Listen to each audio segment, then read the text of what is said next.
Oi, Dorameira. Eu assisti isso aqui, ó. Você é a minha primavera. Ai, mulher. Mari, a palavra é rendida? A palavra é rendida, mas eu tenho muitas ressalvas pra fazer nesse vídeo, mulher. Muitas. Até o episódio 7 é difícil ter uma fofurinha. Você vai ter que segurar no carisma deles. Mas a gente tem aqui outras histórias. Muitas outras histórias. Bom, vamos lá. Aqui a gente tem o nosso prota, que eu fiquei muito apaixonada por esse ator, muito mais apaixonada por esse ator, muito mais rendida por ele do que eu já era. E eu acho que esse é um dos papéis dele favorito. Eu já tinha assistido metade desse dorama, e aí eu desisti. E não porque era ruim, mas porque eu tava com muitos outros doramas em andamento assistindo. E aí eu voltei pra reassistir, revi do primeiro episódio, vi tudinho, pra vir aqui comentar com vocês, porque é um dorama lindíssimo. Aqui, tal qual Intensivão do Amor, a gente tem um romance mais adulto. São pessoas já formadas, bem resolvidas com suas profissões, com suas vidas. E a gente tem a chance de ver um outro lado do amor, sabe? Um amor seguro, um amor saudável, um amor preocupado, um amor caridoso. E olha, que delícia. Eu sou muito rendida quando se fala de romance mais adulto, né, menina? Ai, eu já indiquei aqui pra vocês Intensivão do Amor. Tô indicando esse, e tem um outro que também tem todo o meu coração, que com certeza eu vou indicar em breve aqui pra vocês, mais uns 2 ou 3 que tem todo o meu coração, mas é que romances adultos, eles me deixam com um quentinho muito diferente no coração. É óbvio que eu amo ver o casal que é uma farofa, é uma bagunça. É óbvio que eu me encanto, entendeu? Quando a pessoa é jovem, é o primeiro relacionamento, tem o primeiro beijo e é fofo. Mas eu acho que quando a gente fala sobre uma coisa caridosa, sabe? Uma coisa amorosa, um amor estável, sabe? Isso aí tem uma coisa diferente. Eu acho que é muito gostoso você voar. E dorama, eu já falei, gente, dorama é pra gente dar aquela viajada. Mas quando a gente vê coisas que a gente facilmente veria num relacionamento saudável, ou você já viveu, ou você deseja viver, ou você conhece alguém que faz, é diferente. E é a minha vibe que eu, sabe, a vibe que eu sinto assistindo, que eu senti assistindo Você é a Minha Primavera. Tem ele. E o nosso prota aqui não é uma parada fofinha, não. O nosso prota, ele trabalha como psicólogo, tá? E assim, a gente vai ter algumas histórias, algumas muitas, que a gente vai conhecer sobre as pessoas que foram atingidas por ele, né? Pelo trabalho. Ele tem livro e tal. Ele trabalha ajudando numa delegacia. A gente tem ele num programa de rádio. Então a gente vai ter clientes dele, pessoas, sabe? Pacientes, né? Mais especificamente. Pessoas também que fazem parte da vida dele que foram atingidos por algo que ele trouxe de bom. A gente tem a clínica dele, a gente tem os amigos dele, a gente vai conhecer bem o nosso prota. E é gostoso, tá? É bom a beça conhecer ele. Eu acho que Você Minha Primavera é uma joia que tá muito escondidinha na Netflix. E tem dublagem, vai tranquila, assiste dublado. Tem várias frases muito legais. E é fantástico, eu fiquei encantada. E a gente tem a nossa prota. Ela é uma hoteleira. Eu não sei especificamente o que seria o trabalho dela, mas ela na hotelaria ali. Ela é uma pessoa com um grau mais alto, fechada. Ela é uma mulher bem fechada. Ela teve uma vida, uma infância bem lutada, sabe? E viu a mãe dela passar por muitas coisas e mesmo assim ser muito resistente e resiliente e tá lá, viva. Então, pode ser que seja por isso que ela criou meio que essa casca de proteção. E a gente tem eles dois que se conhecem porque ela se muda pro prédio que ele se mudou recentemente. Que vem a ser o prédio do pai da melhor amiga dela, que é gêmea de um rapaz. Então, esse cara chama ele pra morar lá. Ele aluga uma parte do prédio, né? São, acho que 4 andares. E ela aluga o 4º andar. E ele, como eu falei, psicólogo clínico, tem o primeiro encontro com ela. E no primeiro encontro com ela, você já vai rir demais. Por quê? Por algum acaso, ele vai até a casa dela ajudar ela a pegar algumas coisas, porque acho que eles vão fazer um churrasco. E ele, como bom psicólogo, observa tudo ao seu redor. E o menino, que é o irmão gêmeo da melhor amiga dela, fala: por que você não faz aquela coisa?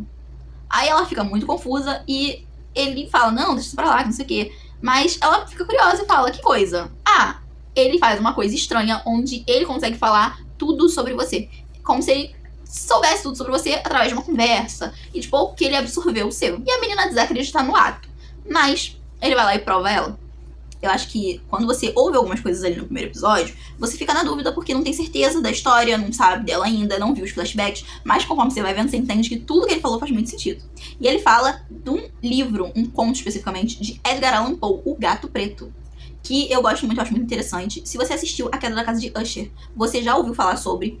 E ela tem meio que a síndrome do gato preto, segundo ele. Eu não sei se isso existe de verdade, especificamente, não entendo de psicologia, mas eu achei interessantíssimo. E ele fala que ela tem um gato preto, né? Ela tem uma imagem de um gato preto enorme, mas que tá muito mais virada pra porta, onde outras pessoas podem ver, do que para os ambientes onde ela pode ver. E basicamente ele descreve ela de outras formas também. Diz que ela é uma pessoa que dá tudo de si porque não merece, e que deve ser o tipo de pessoa que mata plantas, porque ou ela dá tudo de si, ou ela não sabe como é se relacionar, seja com pessoas, animais ou plantas. Que ela é uma pessoa que sempre se relaciona com pessoas autodestrutivas, digamos assim, para poder suprir um buraco que existe nela. Então, se na infância ela teve um pai que batia, ela vai se relacionar com um cara que bate. Se ela teve alguém no convívio dela que era alcoólico, alcoólatra, ela se relaciona com um cara alcoólatra. Porque na mente dela, ela precisa resgatar a pessoa daquilo. Ela precisa curar a pessoa. E vai dizer que você não conhece alguém que é assim?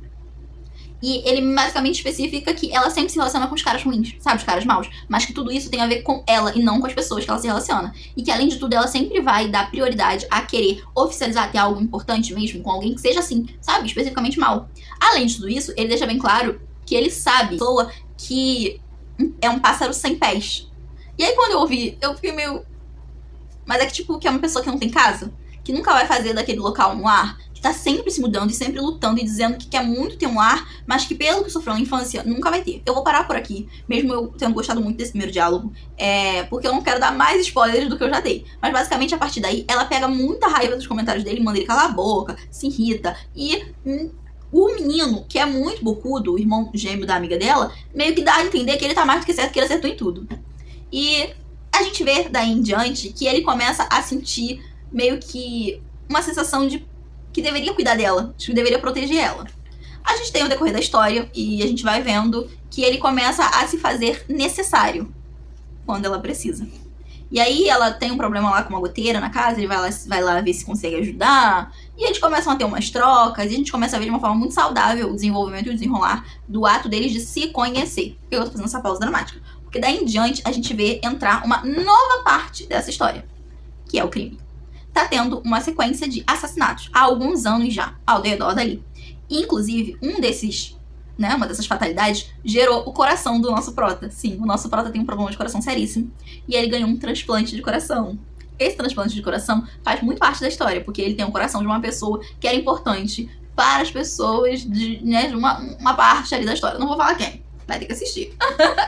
E aí, basicamente, a gente vê ali que ele começa a ajudar cada vez mais por conta daquele coração, sabe? A fazer valer para as pessoas ao redor que tinham aquela pessoa dona daquele coração. E ele quer viver muito pelo coração, sabe? Porque ele não tinha chance de muitos anos de vida, mas ele ganhou uma sobrevida por conta do coração. E a gente vê também muitas vezes ele ficando doente por causa daquele coração. Então, a gente tem essa dualidade. Ao mesmo tempo, como eu falei, tem essa cena, tem esse crime e tem a nossa prota conhecendo alguém. Entra um cara na vida da nossa prota e eu vou dizer, a gente fica no pulo, assim, ó, nisso aqui, pra chupar. Então, assim, tem muita gente que chupou errado. No final da história, quando a gente entende tudo, a gente fica assim... Meu Deus, será que eu deveria ter chipado? Meu Deus, que triste. Porque tem uma história por trás ali, menina. E mexe bastante. E aí a gente tem cena fofa? Tem, gente. Tem. Casal mais velho também é fofo, tá? E inclusive o episódio 7. Gente, eu vou ter que comentar a cena. Na cena do episódio 7, a nossa prota ela passa por um problema e ela fica com os hematomas por causa de um ataque que ela sofre. E o nosso prota, ele surta. Ele surta porque ela foi atacada e não contou pra ele, e que ela precisava ser cuidada, e ela deveria ter ido no hospital, e aí ele faz curativo, e ele cuida e tal, passa pomadinha e sai irritadíssimo. A porta bate. E aí ele volta. E eu vou dizer pra você, ai, Mari, não é nada. É, gente. É sim. Ele volta só pra ter certeza de que ela não teve a sensação de incômodo, ou ficou nervosa, ou chateada, com raiva por causa da porta, porque na verdade ele não bateu a porta, foi o vento. E aí você fica junto com ela, meio congelada por uns minutos, pensando... Acho que ninguém fez isso por mim, nunca na minha vida. Ninguém se preocupou com os meus sentimentos o suficiente pra, sei lá, pensar que eu posso ter ficado incomodada com uma porta que bateu, sabe? E assim, é cheio de cenas assim, porque ele é essa pessoa, sabe? Ele é esse cara maduro, bem resolvido. E tem os problemas psicológicos dele, tem as tristezas dele. Mas a gente sabe que ele tá, assim, sempre no X2, sabe? Evoluído, avançado, pra poder não fazer feridas em outras pessoas. E a gente tem isso muito bem explicado quando a gente entende porque ele é um homem divorciado. Sim, ele é um homem divorciado. E a gente tem, como secundária, ninguém mais, ninguém menos do que a ex-maluca dele, que é uma das ex mais legais que eu já vi em Dorama. se não a mais legal de todas. Gente, eu fiquei encantada por ela. Ela é uma atriz de dorama. Gente, mas ela é a comédia em forma de gente. Ela gosta de traduzir o nome das pessoas e chamar as pessoas pela tradução dos nomes. Então a gente vai ver ela chamando os outros de mundo, de estrela, e é muito legal. A gente tem os amigos dele e a gente fica o tempo todo achando que vai ter um envolvimento amoroso, mas fica faltando, sabe? Mas a gente vê também muito sobre isso, de que gostar de alguém não é certeza que alguém vai gostar de você de volta. E aí a gente tem muita história pra acompanhar, sabe? São 16 episódios, de 1 hora um pouquinho, mas você consegue ter camadas, você tem muitas histórias, muitas pessoas. Eu não desgosto do plot, eu esperei que o plot fosse igual ao plot de um episódio de CSI, mas é quase, é bem parecido. Mas o plot é interessante, porque a gente tem que descobrir sobre o assassinato, descobrir sobre ali o que une a história do nosso prota, da nossa prota e do cara que tá tentando sair com a nossa prota. A gente tem uma teia ali muito sinistra de venda de crianças e assassinos e mortes e pessoas que são passadas pra outro plano e que outras pessoas que querem passar outras pessoas pra outro plano por dinheiro. Então, assim, é bem interessante. E a gente continua nessa sequência doida e conhece muita gente. Tem bastante personagem, tá, gente? Tem bastante personagem. Tem a amiga dela, a melhor amiga dela, que é gêmea. Aí tem a relação dela com o pai, a relação dela com o irmão. Ela tem um ex aí que machucou muito ela. A gente vê ela redescobrindo o amor. A gente tem o irmão da nossa prota, que infelizmente tem pouco dele na tela, mas eu gostei bastante dele. A gente tem bastante personagem, já falei isso, bastante mesmo, eu acho que tem bastante gente. A gente tem o episódio 10, que também foi um episódio que marcou muito meu coração, que a gente vê o quanto eles trabalham isso sobre cura, né, por falar sobre psicologia cura interior. E aí, no episódio 10, ele encontra, ele cura a versão dela criança. Num diálogo incrível, eu não vou comentar porque eu acho que você deveria assistir. Que episódio. Que episódio. É igual ao último episódio, que eles juntaram todos os diálogos memoráveis. Primeiro beijo deles, ele se declarando, ela se declarando, eles, depois quando eles se separaram, quando eles reatam, o diálogo deles sobre alguns problemas psicológicos que a gente vai vendo, né? Que fala sobre o problema psicológico da ex dele, fala sobre o problema psicológico do psicopata, fala sobre amizade. Vários diálogos foram importantes, acho que quase que um por episódio, passam no epílogo do último episódio. Então, assiste, vale muito, muito a pena, são diálogos lindos, tem coisas maravilhosas ali que você vai tirar alguma coisa pra você. Mas o episódio 10 mexeu muito comigo por ele estar conversando com ela, falam do primeiro amor dela, falam do primeiro amor dele, e aparece ela criança. Aí ele abaixa pra falar com ela, assim, que rendida. Ele abaixa pra falar com ela com todo carinho, e mostrando ali que ele tava zelando pelas cicatrizes daquela época. E ela fala que ela foi ouvida, e que agora os pés dela tocam o chão. A gente vê os pés da menina balançando, e depois ela já adulta com os pés tocando no chão. E ela reproduz uma frase que ela fala várias vezes, que por causa dele, né, que ele removeu a faca que tinha na garganta dela, e agora ela pode falar. Ela se impõe pras coisas, e que, sabe, ela tá passando por esse processo de cura por conta dele. Ele permitiu, ele deu espaço pra isso. E a gente tem essa troca da câmera, e foca nele, que tá em criança, no chão, sentado e machucado. E ela fala, isso machucou, doeu muito, essas feridas, sabe? Como se fossem físicas das feridas internas dele. E ele fala que ainda não tá pronto pra se preocupar com isso, e que ela não devia pensar nisso. E ela tem uma fala onde deixa bem claro pra gente que tá assistindo e que entende a história, sabe? Porque e quais são essas feridas dele, que é tipo assim, eu tô te respeitando.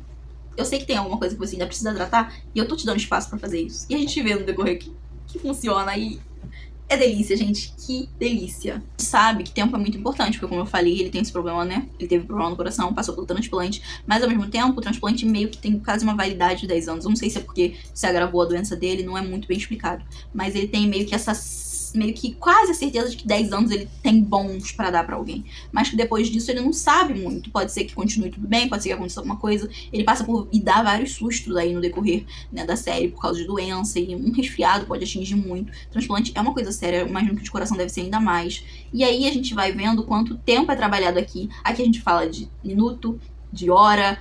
E os filmes, tem muitas falas de filme. Ela é uma pessoa que gosta muito de assistir filme, então ela tem muitos comentários assim. E eu acho que de todas as falas de tempo, o que mais me marcou foi quando ele decidiu dar um relógio de presente pra ela e um relógio de presente pra mãe dela. O mesmo relógio, igualzinho. E ela falou pra ele, meio confusa, de onde você tirou a ideia de dar um relógio pra alguém? E ele simplesmente olha no fundo dos olhos dela, pra ela, que ele decidiu dar pra ela algo que fizesse ela entender que ele vai se esforçar pra estar com ela em todos os tempos, todo minuto, toda hora. De que ele vai sempre se esforçar pra doar o tempo dele pra ela, pra estar com ela, pra se preocupar com ela. Tem como ser coisa mais fofa do que isso? Isso é maravilhoso, gente. Eu acho que é importante frisar aqui pra vocês que o plano de fundo é psiquiátrico, tá? Então a gente vai ter sim alguns tópicos sensíveis. Então tem o plot, né? O plot em si é sobre assassinato, mas o plano de fundo é psiquiátrico. Então é um romance que tem uma carga dramática. Então, se você tá passando por um momento complicado, eu não sei se seria o mais indicado pra você, mesmo com romance, mesmo com a intenção fofa e agradável de muitos episódios, de muitas cenas. A gente tem sim muita invasão sobre doença, sobre perda, sobre problemas psicológicos, sobre dupla personalidade, distanciamento. A gente tem inúmeros temas aqui que são abordados. Então, vai consciente disso. Tem meu selo de qualidade? Tem sim. Eu amei assistir Você é a Minha Primavera. Eu não me arrependo. Eu acho que eu demoraria um pouco pra reassistir, porque, como eu falei, o plano de fundo é psiquiátrico. E não é simples, sabe? Tem muita coisa abordada ali interessante. Não é tão difícil quanto o que eu tô terminando hoje, que é Tomorrow, e nem tão difícil quanto Minha Dose Diária de Sol. Eu acho que é menos, mas ele tem um plano de fundo psiquiátrico e a gente tem acesso a bastante conversa sobre como são as síndromes, sobre o que é aquela doença tal. Então, ir avisada é melhor. Eu espero que vocês gostem da indicação. Eu amei assistir Você é a Minha Primavera. E eu espero que você ame também, caso você assista. Um beijo no seu coração, mulher. Fica com Deus e tchau, tchau. Até o próximo Dormeira Indica.